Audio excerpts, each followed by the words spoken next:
Sababa, where life takes a spin. Join the fun, let the talk begin.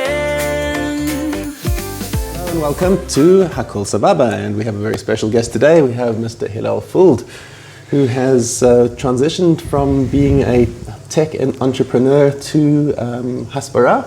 Is that a good word? First of all, we can't use the word transition today. Sorry. So pre-October 7th, I was a tech guy, marketing companies from like two guys in a garage to Google, Microsoft, Oracle, and just really just living the dream, really like kid in a candy store every day. And then if you followed me online, you followed a guy who talked about tech, but if you had to dissect what I was really saying, it was always promoting Israel, right? Yeah. Then 6 years ago, my brother was murdered in a terrorist attack, which, as they say, entered me into a club no one wants to be part of, right? So after that happened, I was kind of pulled into the conflict a little more, and so I was more vocal about less politics, more about Israel. So I kind of half removed the mask, Yeah. October 7th, I took the mask and I chucked it. I'm done. Now I'm all Israel. So on a personal level, I shut down the business, which I have no questions or doubts about, and it's been very gratifying what I've been doing. But from a financial perspective, a little less so. I've been hyper focused on just trying to be a source of real time accurate information and giving our team a reason to get up in the morning, basically. Yeah. So that's what I've been doing, and it's been again 2.5 billion impressions, and prizes and rewards from the Knesset, and really it's been amazing. How did you build up from the beginning? Did you just take I assume you had built up some sort of an audience from your tech stuff before, and you sort of just shifted that over? Yeah. So I had a relatively large audience pre-October 7th. We're talking, give or take, 200,000 followers, something like that. But now, my numbers have absolutely blown up. I think I'm at 170,000 on Twitter, 90 on Facebook, 70 on LinkedIn. So whatever, give or take 400,000 followers. And I definitely lost a lot of followers, obviously, because the tech world is predominantly, I don't want to say anti-Israel, but left-leaning, let's just say. So I pissed off a lot of people. There's no question about that. But the feedback has been incredible. People have literally said to me, I didn't know any of this stuff. I'll just give you an example. I wrote a post one time, a pretty serious post about the history and the definitions and explanations of Zionism. Not from an emotional perspective, purely historical and factual, which is something that I do strongly believe in, know your stuff, And I got thousands of messages from people saying, I didn't know any of that. I thought Zionism was racism. You completely, and I've gotten, I don't know how I didn't count, but many, many, many messages over the last year and a half saying that I changed people's minds. So to me, it's nice that I've gotten 2.5 billion impressions. It's very good for my ego, right? But what, as we say in our language, tachlis, right? How does that translate tachlis? And the answer is when people say to me that I've changed their minds, then I'm like, okay, I'm doing something right. So that's what I've been doing. Okay, and I guess because you started off with a tech following, so you're starting off with a much larger subsection of non-Jewish and non-Israeli people who are vast majority of my audience is not Jewish, definitely not religious. But I mean, listen, it's not the tech world, and I'm not going to say everyone, but a lot of the people, a lot of Israel follows me. But obviously, the numbers here are microscopic, right? So in terms of my analytics, the vast majority are America. In terms of my followers, then I think it's England, then Canada, then Israel, just in terms of numbers. But listen, I mean, I get a lot of hate, as you can imagine. Well, when you put yourself into that space, exactly. Organizations have reached out and said, okay, we'll fund you, but you can't say this, or you have to say this, and I'm like, no go. So I just speak my mind. No one tells me what to say, what not to say, and so sometimes I say things that annoy a lot of people.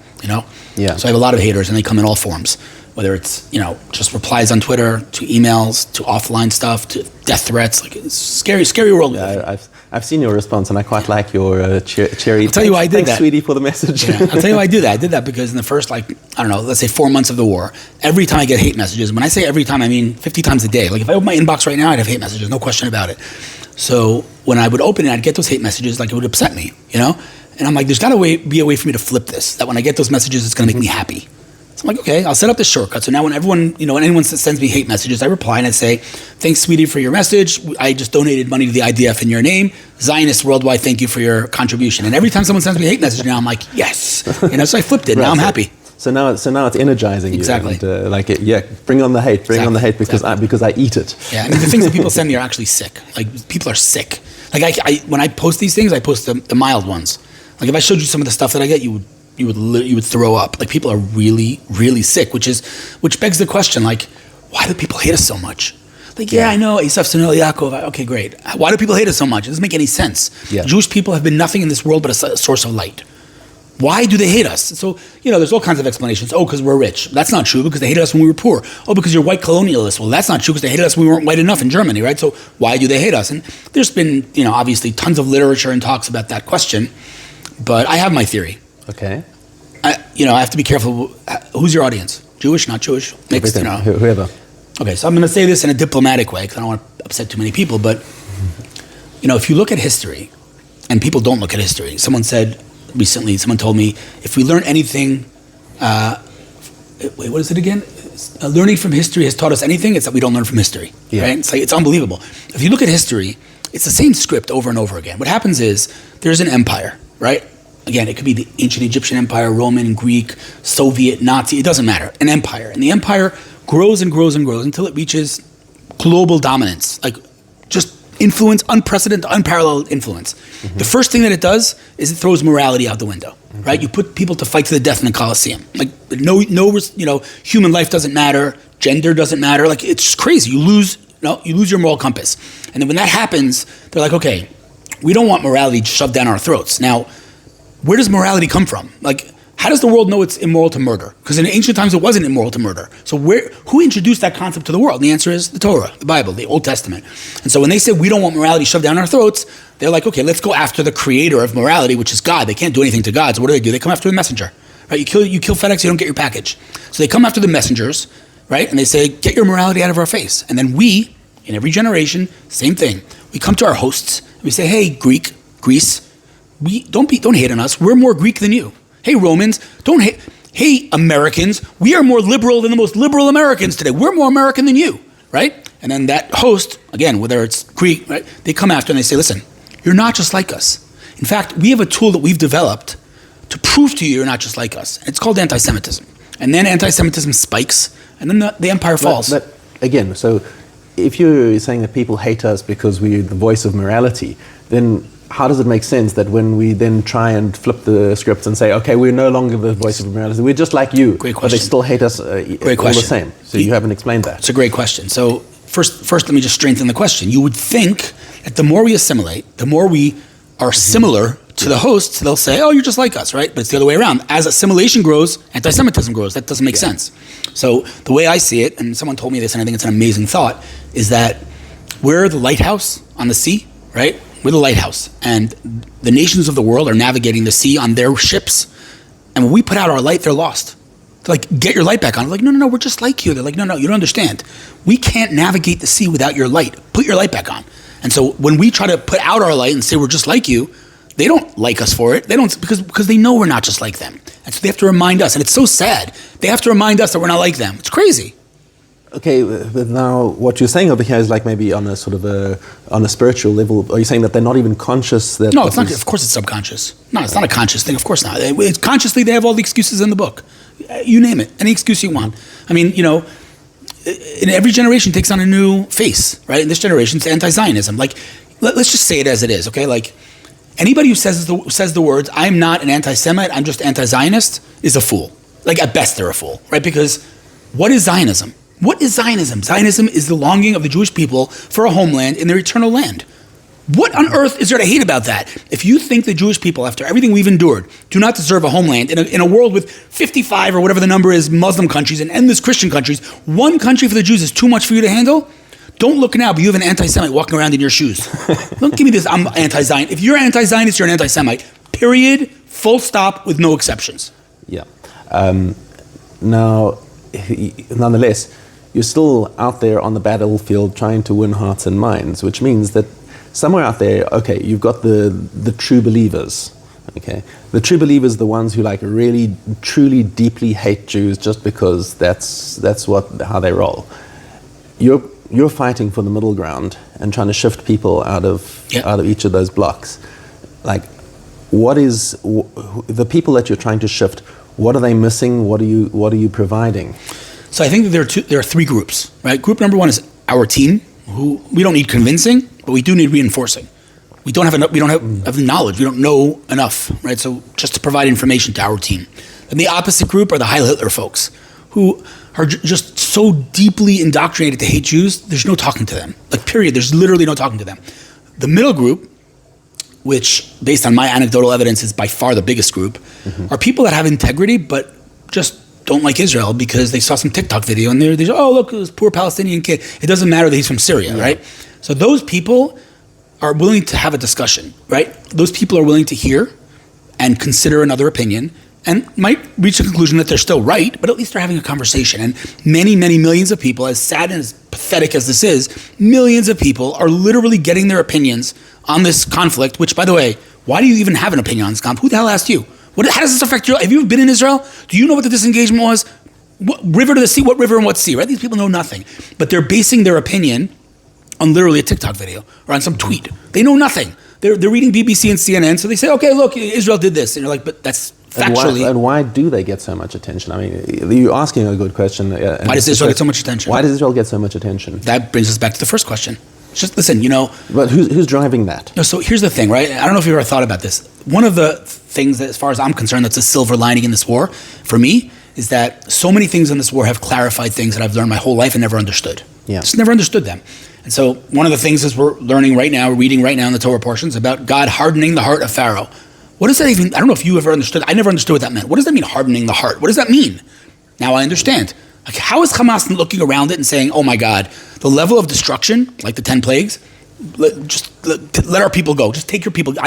No, they're not. Why is the world siding? It's crazy, right? It's a crazy thing. Why? Because the world has this hardened heart. They're obsessed with Israel. And I'll tell you something else. I don't know if you've ever thought about this. I never thought about this. Again, in our scripture, it says that the non-Jews will always hate the Jews. But if you pay attention to the words, halacha biyadua, it's a known fact, Esav sonel Yaakov, that non-Jews, Gentiles will hate Jews. What does it say about, is there any other thing ever where we have that word, halacha biyadua? What does that even mean? The answer is, God's like, listen, don't try to fight it. It's built into the DNA of the universe that the Jews are going to be hated. It's a fact of nature. You can try to minimize it. You can try to, move away from it. You can do many things, but it's not going anywhere. And anybody who thinks it is, I just had this conversation with someone just now. Yeah, Trump's going to make it better. Maybe Trump will make it better, but if you think that the anti-Semitism's going back in the bag, you're nuts. I said to this person, I'm like, is there been any precedent in history where anti-Semitism was spiking, and it went back? Never happened, and it's not going to happen now either. It's true, Trump might slow it down a little bit, but it's not going anywhere. And so I don't like pulling the anti-Semitism card, and people don't like it, but there's no other explanation why a people that's 0.25% of the population globally dominates the news cycle. What is the obsession? It's an obsession. It's a sickness. Okay. But yet again, like you can't resign yourself to the fact that, oh well, they're all anti-Semitic, because if you do that, then you say, oh well, I mean, why even bother with public discourse? You have to have some sort of an optimistic view of the fact that yes, there is anti-Semitism out there, but how much of it is ingrained and how much of it can actually be swung. So, I mean, you're out there fighting the good fight of trying to swing people away from that pole of anti-Semitism, which, so I understand that we have to accept that it is a fact of nature that anti-Semitism exists in the world, but we can't let ourselves get bogged down in it. We kind of just have to accept that it's there and we have to fight it, and we can't just sort of leave the field, the battlefield open, because that's right. So I'm not fighting to get rid of anti-Semitism because it will never go anywhere. It's just a fact. I'm fighting the people who aren't anti-Semitic but just base their opinion on nothing. Right? Those people are willing to hear and listen. Some of them. Those are the people I'm talking to. Right? But I don't think anyone, or I can only speak for myself, I don't think I have a split second of an idea that anti-Semitism is going anywhere. It's not going anywhere. And furthermore, the famous story that and I know and many of your viewers know of, these rabbis that are walking where the Temple Mount, where the temple once stood, right? Mm. And they see a fox walking there and they start crying. How could it be that where our holiest place once stood, there's wild animals walking around? And famously, the youngest rabbi of the bunch, Rabbi Akiva, starts laughing. And they're like, why are you laughing? He's like, what do you mean, why are you crying? They're like, because wild animals are walking around where our temple once stood. He says, but that's why I'm laughing.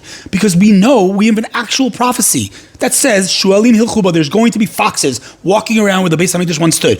So if this came true, then the rest of them are going to come true too. That's what I say to myself today. Like, this is all part of the script. We knew this was going to happen because it keeps happening. So you could either say, oh my God, anti-Semitism, or, okay, that's a fact of life. And if this happened, none of us thought this would happen in our lifetime, right? We know about anti-Semitism, but I don't know about you. I never in my wildest dreams thought that I would see what we're seeing today in my lifetime. So this happened, and the rest of the prophecies are going to happen too. And that's why I don't look at this war from a logical perspective, because none of it makes any sense. None of it. Literally zero about this war makes any sense. So when I hit a brick wall and I'm like ready to pull my hair out of that, I'm like, okay, God, you got a good sense of humor. I don't know why you're doing this, but clearly you're doing this because nothing else makes any sense here. That's a very helpful perspective to be able to take a step back and say, okay, I don't have control over this. Hashem's got control over this. We do our part, and we've got to play a part in this. Right, but you have to understand. And again, I'm sure you thought of this. I never thought about this. When the Israelites are walking through the desert and they get to the sea, and in front of them is the dark sea, the unknown. Behind them are the chariots of the strongest empire in the world, Egypt. And they're standing there and they're like, what the hell do we do now? Right? So what do? They turn to Moses and they say, Moses, what did you do to us? Like what? There are no graves in Egypt? Why did you bring us here? You nuts? You're going to kill us here. What are you doing? And Moses turns to God and says, God, what did you do? They're going to die on the shore. What did you do? Now, if you would think God would say to Moses, tell him to go pray. Tell him to go good deeds. What does God say? What are you yelling at me for? Tell him to get in the water and go. This isn't the time for prayer, right? Which is it's a wild thing to think. God's like, don't pray. God's like, go in, right? But then, literally the next verse, it says, Hashem yilachem lachem v'atem tacharishun. God will fight for you, just sit there and watch. So which one is it? Are we supposed to fight or are we supposed to sit there and watch, right? And the answer is both, right? When we do our part, God's like, all right, I got you, right? So I'm doing my part to fight anti-Semitism. I don't think I'm going to win that game, ever. I can't get rid of anti-Semitism. I could fight it. I could convince some people. And you can shift the lines on the Correct. battlefield. And then God's like, okay, you did your part. I got you. Yeah. So now, do you ever feel like this is, the whole Israel advocacy situation has basically been outsourced to private individuals, and Israel's just sort of, as a state, the state of Israel has kind of just abandoned the playing field?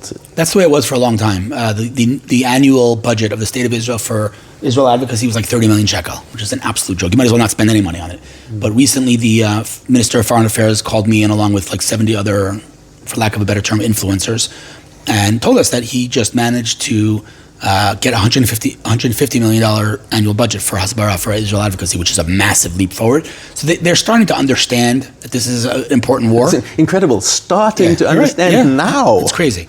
No, it is crazy. You're right. But and the reality is, I don't want to throw anyone under the bus, but I don't think the state of Israel is doing nearly enough, nor do I think they even have to do much. Just back us.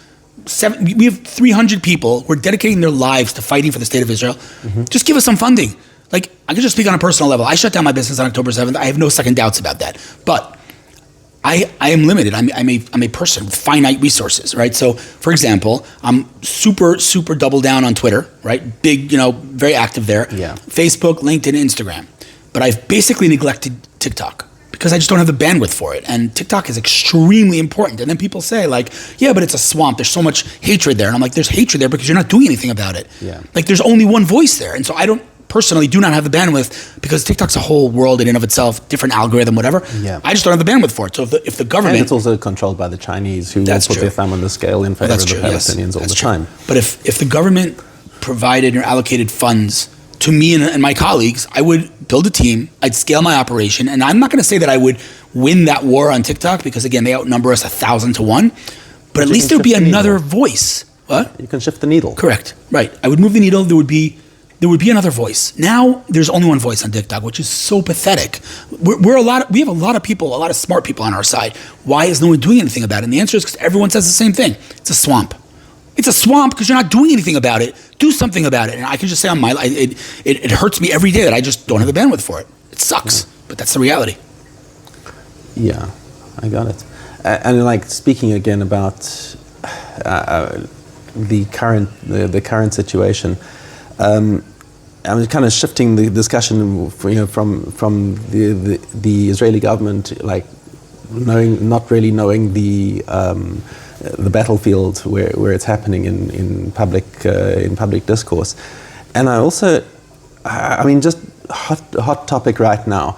I'm like just currently really frustrated at the government's approach to the hostage release stuff. I mean, we had the President of the United States just a week ago opened for us this massive door and said all the hostages by this Saturday or else. And it looked like the Israeli government didn't know what to do with that. They said like, yeah, that's right. What Trump said, yeah, all the hostages by this Saturday or else. And Hamas said, haha, lol, we spit on your empty threats. It'll be 3. And I said, oh well, it's okay, it's fine. It's like, do they not study game theory? Do they not like understand when you make a statement like that, if you don't follow through, you make yourself a laughing stock? What's going on in the government? I mean, I don't know. Maybe there's stuff that they're privy to that I'm not. First of all, I think you're placing the blame on the wrong person. I don't think it's Israel's problem. I think it's Trump's problem. I think if he was going to make a statement like that, it should have been in coordination with Israel. And I don't know what was and what wasn't, but it's a strange thing. First of all, second of all, putting aside for 1 second, I agree with you. This looks pathetic and weak, right? But let's take a step back here, okay? Number one, we can't let Hamas's celebrations in the streets dictate our decisions. We need to do what's right for us. Okay, so the fact that they're saying, Israel, let them say whatever they want. At the end of the day, in all of our wars, which were clear victories, they never admitted defeat because radical Islam doesn't admit defeat. So they could dance, they could give out candies. That doesn't affect me. It's annoying. I don't like seeing it, but that's not what dictates our behavior. What dictates our behavior is what's best for our people. So with all due respect to Donald Trump, who I obviously love and voted for, what does that mean as we say tachlis? Like, let's say Israel would say, okay, yeah, all hell breaks loose. We're aligned with Donald Trump.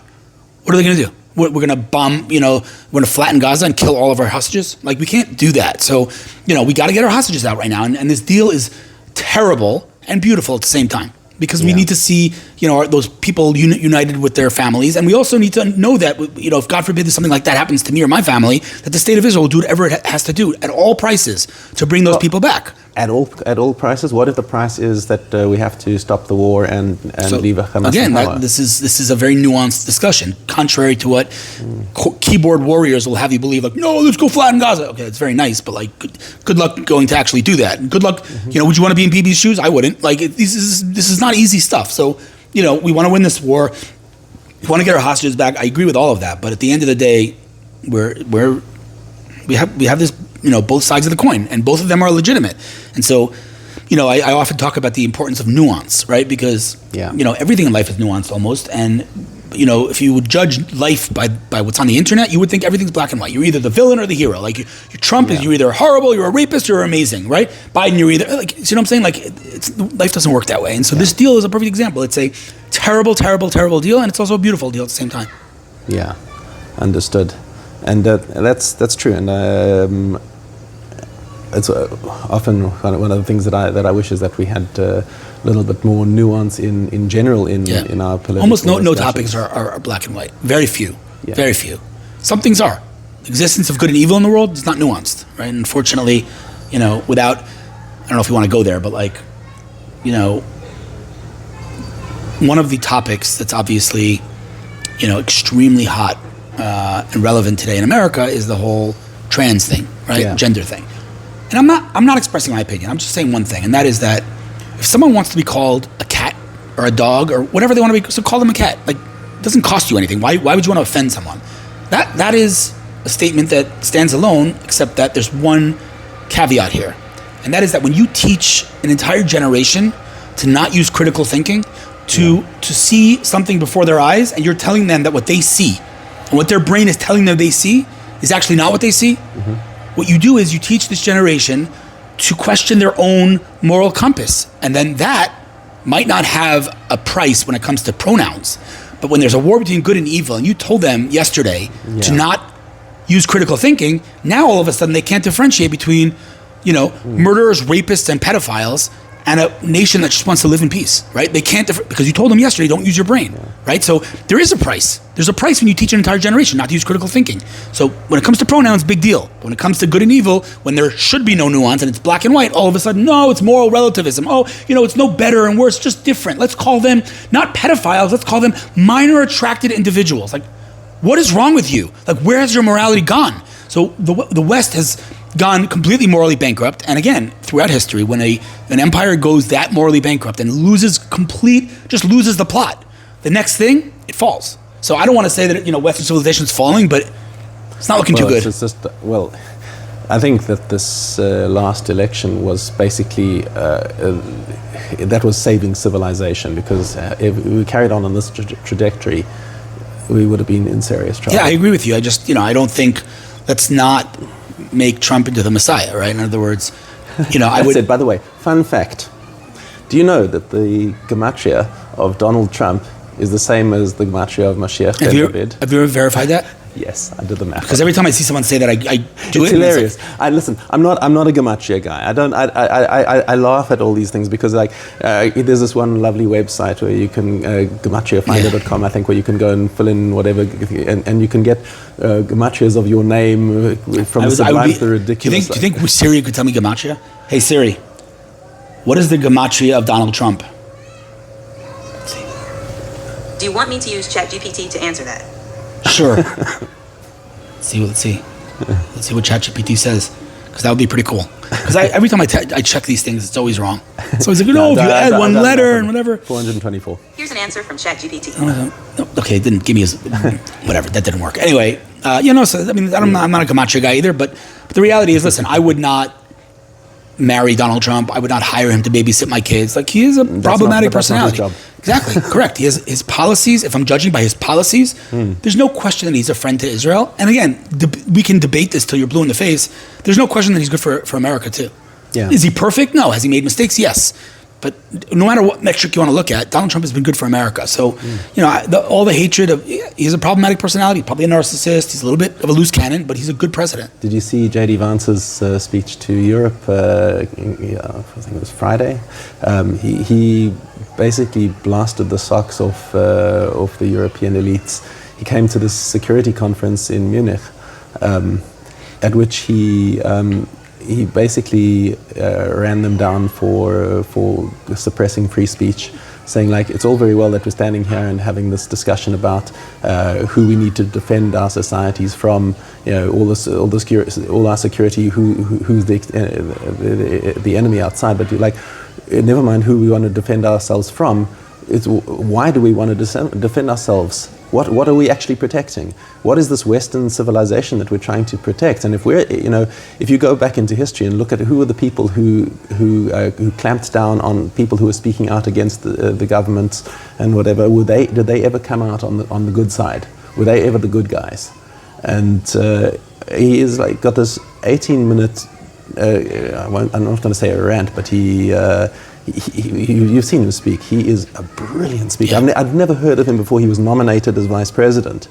But man, does that matter. Because when you speak with moral clarity, it's very refreshing. Right? Because the last 4 years have been morally, I don't even know, bankrupt would be an understatement. And so now when we have this administration and Trump speaking so clearly, you could disagree with things that he's saying, but he speaks with such moral clarity.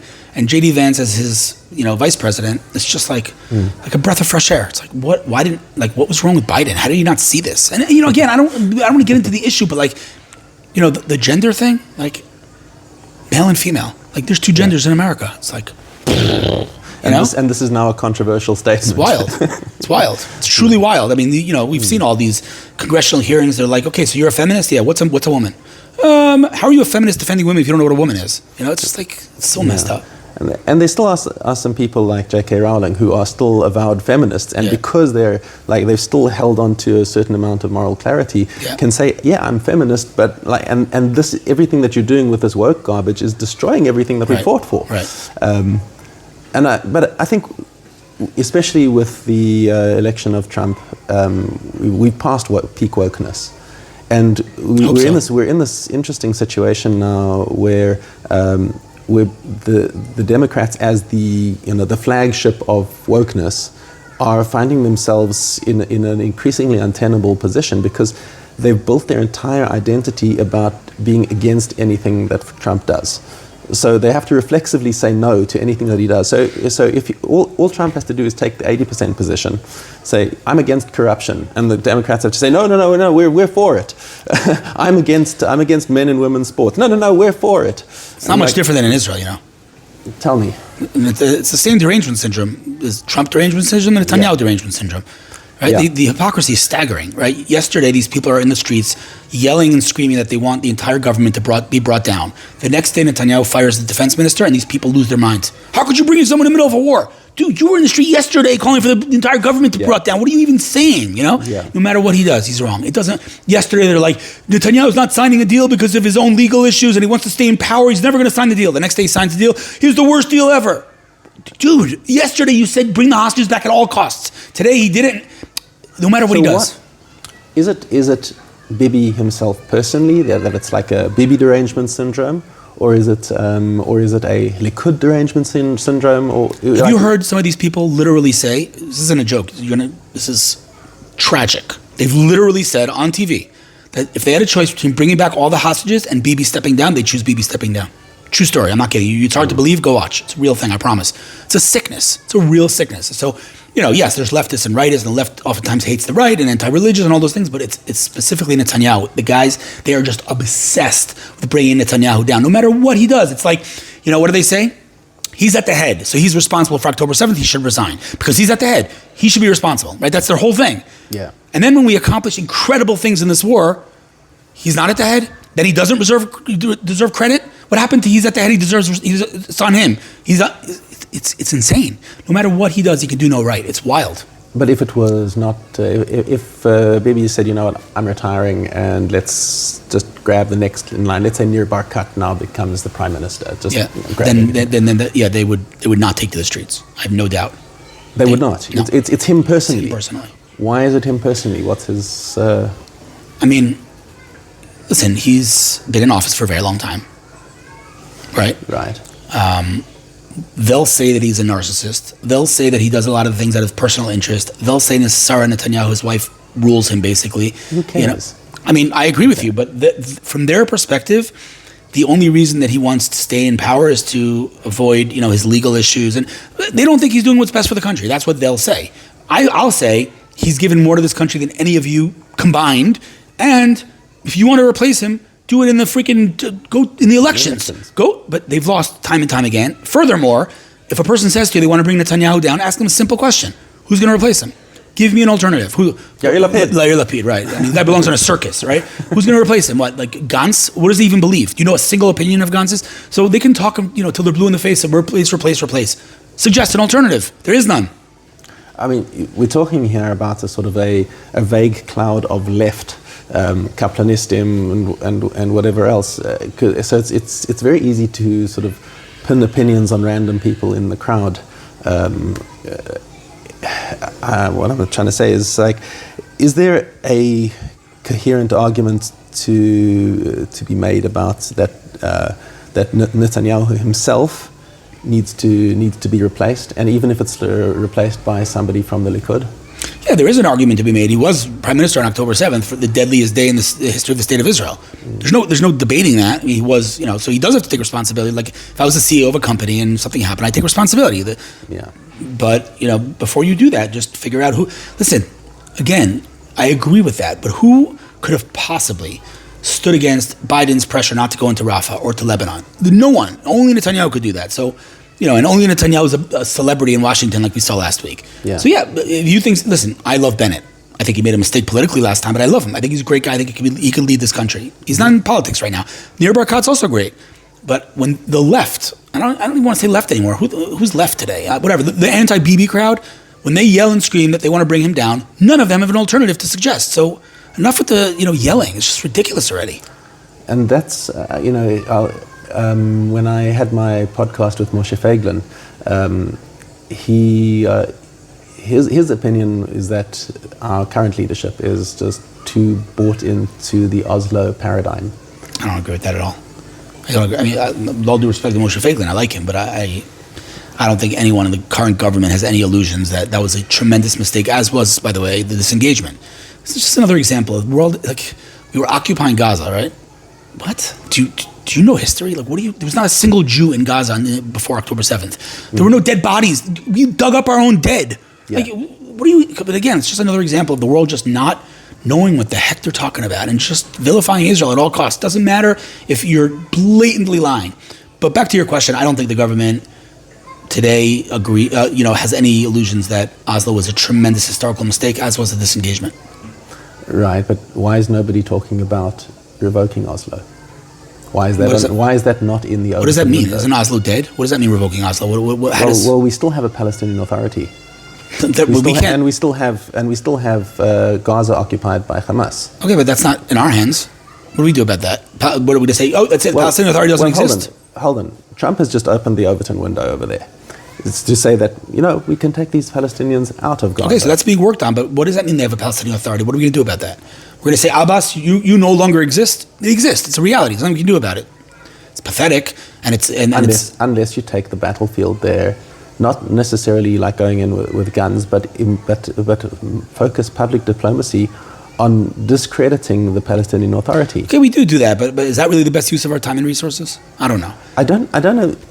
I mean, it's not like you can only focus on one thing at a time. Yes, maybe you can. Maybe you're focused on one thing, but shouldn't there be a message going out to the entire world that the Palestinian Authority is crooked, corrupt? They pay for slay. You don't think that message is going out? The pay to slay? Everyone's talking about it. Everyone knows that. I don't think anyone in their right mind thinks that the Palestinian Authority is a legitimate thing. Everyone realizes he's a terrorist with a tie. Okay, great. He wears a tie. He looks very whatever. But it's all the same garbage. Most people understand that by now. But again, well, when you say most people, no, they don't. Most people, if you're talking about in the international, I think they do. I think the U.S. government definitely does. The U.S. government, yes, but the U.S. government is kind of a... No, I think most normal, rational people understand that the Palestinian Authority is a quote-unquote more moderate version of Hamas. I don't think anyone thinks they're legitimate. I don't think anyone thinks that they want peace. I don't think anyone thinks that there's ever been European leaders are still... Okay, but that's because they're morally bankrupt. They're completely whatever. But I don't think anyone in their right mind today, who's, again, rational, okay, thinks that a two-state solution is feasible. Furthermore, how do you But you still have to pay respects to that. Everywhere in the world, everyone still has to talk about the two-state solution. If you don't, then it's laughable because yes, it's laughable. But they still treat that as a serious thing. But not only because of how unrealistic it is. I'm not even talking about that. How do you come as, let's just say, whatever, Toronto? Okay, take any city, any Canada, whatever, it doesn't matter. How do you come and say, I support the Palestinian cause, and therefore I want a two-state solution, when not a single Palestinian leader in history has said they want a two-state solution? It's like you're on their side and you're not listening to them. They don't want a two-state solution. They want all of Israel. What did Yasser Arafat, who, by the way, was an Egyptian, what did he want to liberate in 1964 when he started the Palestinian Liberation Organization? There was no quote-unquote occupation. What was he looking to liberate? The answer is all of Israel. And that's not me saying that. Go read their charter. They say it black and white, loud and clear. Okay, yeah. So if you're pro-Palestinian, which is, again, a term that I don't even understand anymore, but let's just go with you're pro-Palestinian, then maybe listen to them. Listen to what they're saying. They want dead Jews. They're not ashamed to say it. They say it loud and clear. So don't go and say, let's do a two-state solution, because they don't want a two-state solution. Nobody does.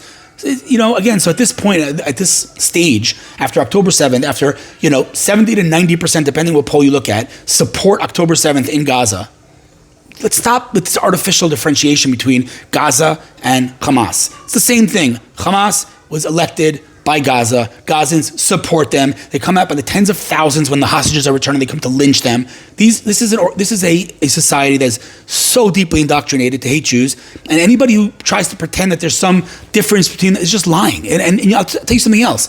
People don't realize this, but no one questions the validity of World War II. No one says, oh, but innocent Germans died or innocent Japanese died, therefore we shouldn't have taken out Nazi Germany. Of course, no one doubts that. Do you know that Hitler had about half as much support in Germany than Hamas has in Gaza? Yeah. So you're going to say, oh, innocent people. Of course there are innocent people that die in war. There's never been a war in the history of the world in which innocent people didn't die. But does innocent people dying mean that the war is not legitimate? If that was the case, then every war was not legitimate. World War II was not legitimate. No, the Nazis needed to be denazified. They needed to be destroyed and obliterated, with the sad reality that in war, innocent people die. And there are some innocent people in Gaza. I'm not going to talk about a number. There are for sure some innocent people in Gaza, and some of them lost their lives. It's very sad, but we're not the address for your complaints.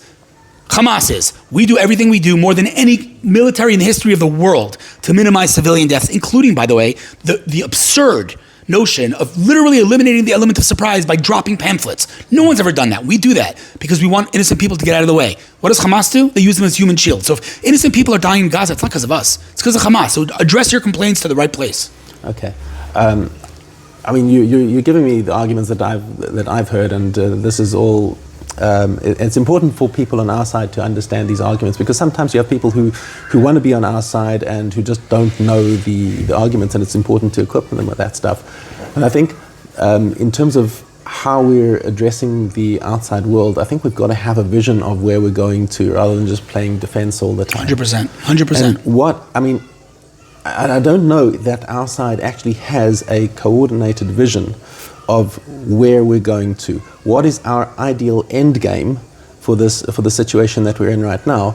And then once we know more what we want to work towards, then we can start working about tactics of how to get there and how to shape opinion to get in that direction. And this is where it really comes to a good question, like, do you believe in the Oslo process? Do you believe in this two-state solution? And if not, then you've got to make an alternative proposal. Where are we going to get to? What's our end game going to be to bring peace to the Middle East? So first of all, I call it what you're describing a narrative, right? Our enemies have a clear narrative. You're oppressing us, free Palestine. That's it. That's their whole thing. Now, of course, it's a lie, but you don't have to be a rocket scientist to understand that. You could be a 3-year-old kid or a 95-year-old grandmother, and you'll understand you are oppressing us, free Palestine. Easy, right? Mm-hmm. What's our narrative? Oh, the world hates us. Yeah, the world hates us. So yelling about the world hating us accomplishes nothing because the world hates you, right? Oh, look at that New York Times title. Who cares? Like, what is our narrative? We don't have a narrative, and whatever we have is completely fragmented. So to me, that is the most fundamental problem as it pertains to winning this PR war. Let's define a narrative. To me, our narrative is very clear. I think we have to stop apologizing and start to own the light that we've brought to this world, and just own it. Like, we objectively, Nobel Prizes, cancer research, anytime there's a natural disaster, the Jewish people have been nothing but a source of light. It's time we stopped apologizing for that and own that. That should be our narrative. As far as bringing peace to the Middle East, I push back on the premise of the question. There's not going to be peace in the Middle East as long as that society is not denazified from the ground up. Okay, just like there wouldn't be peace in Germany. You still got to propose a solution you defeat them. You defeat evil. That's how you get peace. Okay, but then that's your goal. That's your goal there. Completely defeat it. It's not my goal. Look at any evil that existed in history. No one said, let's negotiate with the Nazis. Defeat the Nazis, and then there'll be peace. Denazify Nazi Germany, then there'll be peace. Same thing in Japan. There is precedent. So we need to destroy, I don't want to say Gazans, because again, there are some innocent people. Destroy Hamas and anybody who supports Hamas in any way, shape, or form. Remove that threat from Israel's borders. Leave around the moderates, and if the moderates are, the numbers that I think they are, which is very, very low, get them the heck out of Gaza. Go to your brothers in Egypt or in Jordan or anywhere else. We are not going to take you anymore. You're sitting on our border. We gave you Gaza on a silver platter. Instead of making it into a paradise, a Singapore, you turned it into a complete terror base. That's your problem. That's not our problem. You could have done what you say you want, your own state. You could have had it. You decided not to. It's not my problem. So we need to defeat them, period. What about annexing territory? I don't even understand the question. We should be taking all of it. It's all ours. We won wars. We took land. Right. We, out of our own, kindness of our heart, gave it to them, and now they're using it against us. Goodbye. Period. Right. And that's so. This is exactly the point over here that I've said many times. Hamas is not deterred by loss of life, by loss of buildings, by loss of land. The only thing that hurts is loss of land. Correct. And that's a fundamental thing in Islamic philosophy, is that you know that God is on your side because you're winning the wars and you're taking land. That's one of the proofs that they use for that Muhammad must have been telling the truth, because look how many wars they won, the meteoric rise of Islam and how they took over territory. Yeah. Right. The only thing that hurts is a Nakba. Correct. I agree. So that's why I think that we have to. When Trump says all hell will break loose, I wrote a post about this. Like, what does that mean? What leverage do we actually have? What could we do that we haven't done already? What, we're going to go to war? We've already gone to war. What could we do to Hamas? The answer is a lot. We could do a lot. First and foremost, shut down humanitarian aid permanently, completely, 100%. This garbage. We're sending in water, we're sending electricity, we're sending in gas that they're using to shoot rockets at us. It's wild. It's just absolutely wild, right? First of all, shut that down immediately. Number one. Number two, yes, as you said, that what they care about is land. Annex. Straight up, we're starting to, every single day that every single day that a hostage is not released, we are annexing another part of Gaza. You wait 3 weeks, you will have no more Gaza. Trust me, they'll act fast. The fact that we haven't done that, we aren't doing that is just ridiculous. And this is ridiculous. This is part of my frustration, is that they're pretending that this is not an option. Why? Why on October 8th were we not already doing this? Yep, I agree. I don't have an explanation. It's just crazy to me. It's crazy. Yeah. And yeah, that's how. Yeah, and that's again, it circles back to the idea that you're stuck in, or that the government is stuck in the Oslo paradigm. That we've given up this land, that we're trying to, be nice and give them a piece of land. I don't know about Oslo. I wouldn't call it Oslo, but I hear what you're saying. The concept of we can make peace with these people. Like, stop it already. It's an illusion. You're not making peace with them. They don't want peace. Okay. We're not making peace with them. You can't make peace with someone who doesn't agree you have a right to exist. Find me one Palestinian leader who said Israel has a right to exist. Never happened. They don't want us to exist, period. You can't make peace with someone who doesn't want you to live. Like people say, oh, it's such a complicated conflict. No, it's not. Mm-hmm. We want to live. They don't want us to live. Congratulations, you are now an expert on Middle East peace. That's it. That's the whole thing. Yeah. We want to live. They don't want us to live. Well, can't you at least meet them halfway? It's ridiculous. So it's just absolutely ridiculous. There's no peace with them. But let's extrapolate from Gaza to West Bank. I mean, the Palestinian Authority has the same view. It's just that we see what's going on in Jenin right now. We're doing this operation right now. We're seeing they're on their way to become next Gaza. So we have to learn from October 7th and not let that happen. But there's no difference. And I'll say something even further. This is going to offend some people, but someone just told me they were speaking to someone who's ex-Muslim, right? I think they're Christian now, and they said they all hate us. Some of them do a really good job hiding it, but they all hate us, including Israeli Arabs, I can tell you a story. I wrote about this many years ago. It's maybe my most viral post ever. There was a stabbing attack one morning, and I was on the way to work, and I stopped off at a gas station, just get gum or something. And the person behind the bar behind the counter was Muslim, Arab. So it had just happened, this terrorist attack. And so, we talk about it, right? So I said, oh, it's so sad what happened this morning. He goes, yeah, you guys got to stop making up fake pictures and planting knives on innocent people and pretending they stabbed someone. This is a guy working in an Israeli gas station, right? So you got to twist your mind into all sorts of ways. Exactly. And so I'm not saying, God forbid, that there's no Muslims or Arabs out there that don't hate Jews. Of course there are.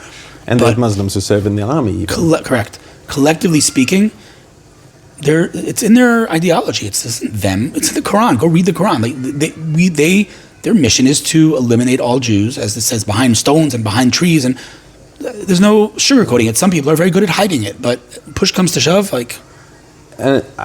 I had this theory about take a look.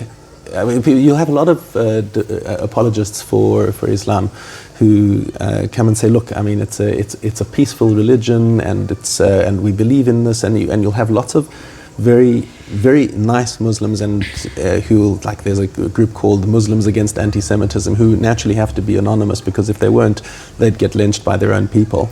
Right. But my feeling is that you got to look at what's do they actually reflect true Islam? And if you look at like a good Jew is somebody who Torah has worked through his whole body, and he's a mensch, and he behaves nicely, and he smiles, and he looks out for other people, and does chesed, and all these good things. That's how we measure the good Jew. Is he nice, and is he dedicated, and all these things that you make a kiddush Hashem. The good Muslim is the one who is out there wanting to fight and kill and die and whatever. And when you see Muslims that are actually nice people, that are actually good people, it's not because that's what Islam told them to do. It's despite what Islam told them to do. Listen, what does phobia mean? It's an interesting question. Really, it just means a fear. Irrational fear. Doesn't mean I don't know. Does it actually mean irrational? Yeah, the biggest phobia in the world is giving public speaking. It's an irrational fear. That's what phobia means. Yeah. So if you have a religion, 1.8 billion people around the world, 10% to 20% of them, depending what poll you look at, are radicalized and dedicated to the destruction of Western civilization. And the rest are intimidated into And the rest of them are quiet. Is that an irrational fear? How is that an irrational fear? Furthermore, has there ever been, a Muslim, or I should say a radical Islamic terrorist who committed a terrorist attack and did not yell Allah Akbar? Every single one of them. Why do they do that? Because they're doing it in the name of Islam. So yes, there are innocent people, innocent Muslims. Vast majority of them are, but they're silent. And all of the terrorism committed by radical Islamists are committed in the name of Islam. So the fear of Islam is anything but irrational. No one should be discriminated against. No one should make generalizations, say that all Muslims are bad. Of course not. But let's not kid ourselves. The fear of a religion that has 180 to 300 million people dedicated to mine and your destruction, that fear is not irrational. It's extremely rational. So why is it that, let's say, particularly European elites are so at pains and anxious to prevent anyone from like talking about this? I mean, because they're morally bankrupt. Because we it's not like they have this bastion say we want to be morally bankrupt. And no, but they think that's my dad likes to say people have such open minds their brains fell out. Yeah. Right. Like every time they talk about anti-Semitism, we're against anti-Semitism and Islamophobia. What? You can't have the like. Where do you see Jews walking over to Muslims on the street and beating them half to death? What are you even talking about? So, because people now react badly to Muslims because they saw this, and so Muslims are afraid because people are. What does that mean? React badly? Again, do you see Muslims being beaten in the streets? No, you see Jews being beaten in the streets. So, let's not kid ourselves. Again, I want to emphasize: nobody should discriminate against innocent people, right? I'm not saying that every Muslim should be, of course not.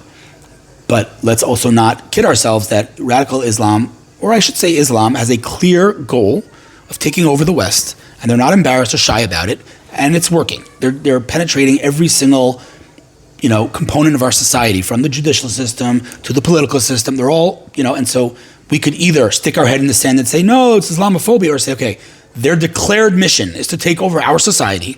Our society is on the decline. Maybe we should recognize the problem, and then we could solve it. But first, let's recognize it. And today, instead of recognizing the problem of radical Islam taking over the Western society, we're calling it Islamophobia. It's ridiculous. What's motivating it? I'm trying to understand. Like, you have this political class, which includes most of European politicians and the Democrat Party, that's made it almost an article of faith that you're not allowed to criticize Islam, but you can criticize Christianity. And Judaism. And Judaism, of course, yeah. That goes without saying. Yeah, it doesn't make sense. There's no logical explanation. That's just another thing, another item on the very, very, very long list of things that make no sense. It makes no sense. Are you blind? Do you not see that? Let's be conservative. That 75% of global terror is committed in the name of Islam. And again, that's way conservative. Yeah. Do you not see it? So you could, I saw someone once shared with me a picture of Wheel of Fortune. Yeah. So and it said something like, it said radical without the letter A, Islam without the word S. And the guy's like, I can't, what is it? What do they call it? School violence, or like random lone wolves? Like, dude, open your eyes. Like, it's so clear. And again, it's not even a matter of opening your eyes. It's listen to what they're saying. If you're Mr. Pro, Muslim and pro, human rights, then listen to the people you're defending. They're saying it. They want to kill infidels around the world and take over Western civilization. So maybe believe them. Maybe listen to what they're saying. If you're so for them, listen to them. But the irony is, the same people who are saying, yeah, the Palestinians, they don't really mean it. They're just angry because you oppressed them, are the same people who are saying give them a state. So are they a group of adults who should be held accountable and deserve a state? Or are they little kids who should not be held accountable and don't deserve a state? You can't have both. So if you're saying let's not listen to them because they don't mean it, then don't give them a state. It's absurd. It's absurd. But getting back to trying to understand what's going on in the mindset, because I don't want to have to resort to supernatural explanations when we've got rational things about people have psychological biases. Yeah, I think it's the underdog phenomenon. Oftentimes, the Palestinians are the underdog, right? But which is, again, you and I understand that that's the most ridiculous thing in the world. How many Muslims are there in the world? How many Jews are there in the world? Yeah. So they're anything but the underdog. But in the narrative of the West, these Palestinians are refugees. Again, ridiculous, because the refugees. If they're refugees in Gaza, then that means Gaza is not their home, which means that when we try to deport them, they should be happy because it's an open air prison. Unless Gaza is their home, like they say now, in which case, how are you a refugee? Right? Just another one, right? But again, the narrative is that Israel occupied these people called Palestinians, which, of course, you and I know never existed as Arabs, right? My ancestors were Palestinian, but let's go with that. Yasser Arafat made up a word and called it the Arabs Palestinian, when the Arabs were really Jordanian and Egyptian. But, these poor Palestinians who are refugees in their own home and were kicked out of their homes when their Muslim friends and brothers and sisters told them to leave Israel because they were about to obliterate Israel, at which point they lost the war. But again, let's make up Nakba and make up narratives and lie and lie and lie. And you lie enough times, people start to believe it, right? So the whole thing's a lie. The whole entire narrative, their whole entire identity is one big historical fabrication, period. There's if you say otherwise, you're lying. And even in the face of Allahu Akbar attacks going on in Munich and Frankfurt and wherever else these attacks are happening, they still will go down with the ship. Yeah, stick their head in the sand. Yeah, correct. Because it's too painful to admit that they've been wrong. But you're presenting it as if this is the only thing that is, so morally depraved in Western civilization. There's so many other things.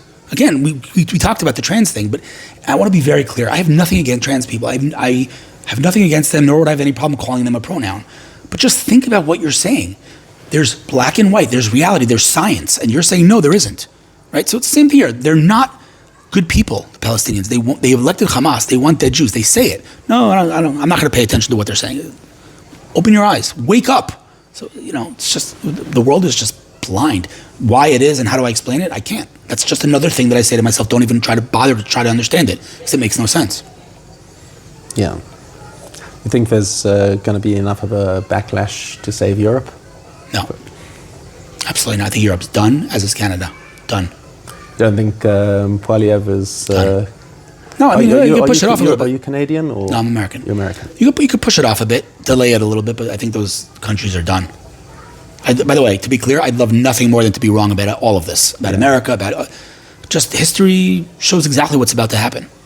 Just keeps repeating itself. Again, if learning from history has taught us anything, we don't learn from history. On the other hand, I'm also just cautious about thinking too much in analogies, because if you see something that reminds you of something else, then you think you've kind of got the situation down pat. And a great example of this is the Irish.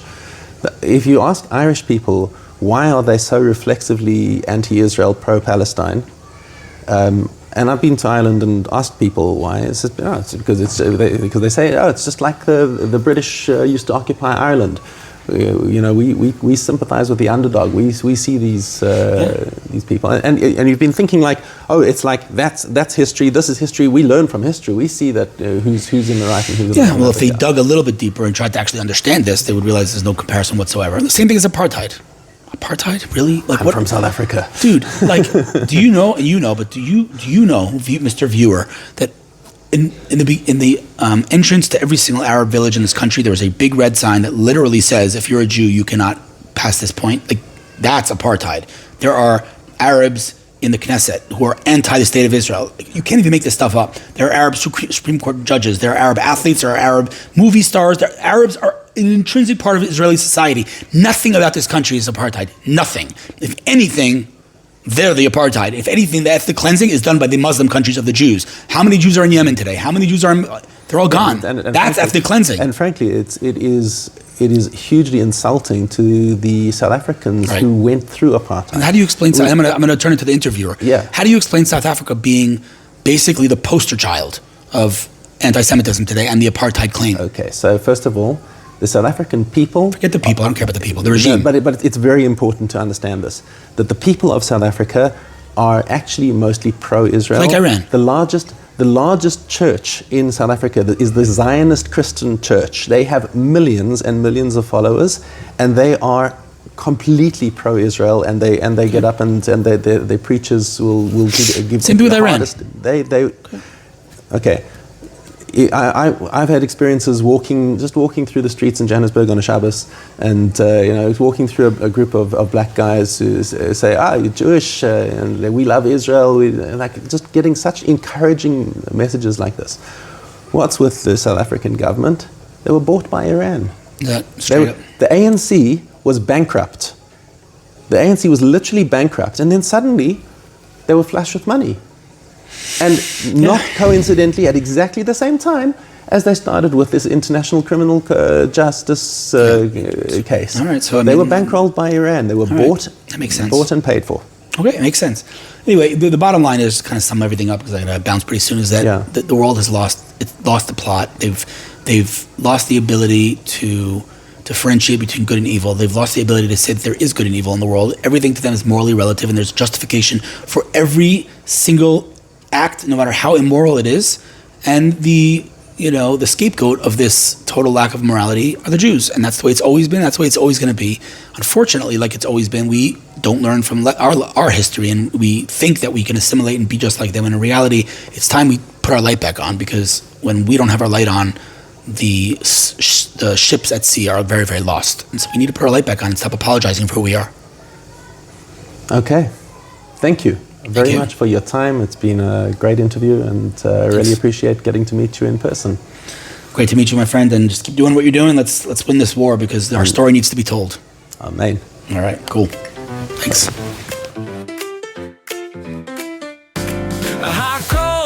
Sababa, where life takes a spin. Join the fun, let the talk begin.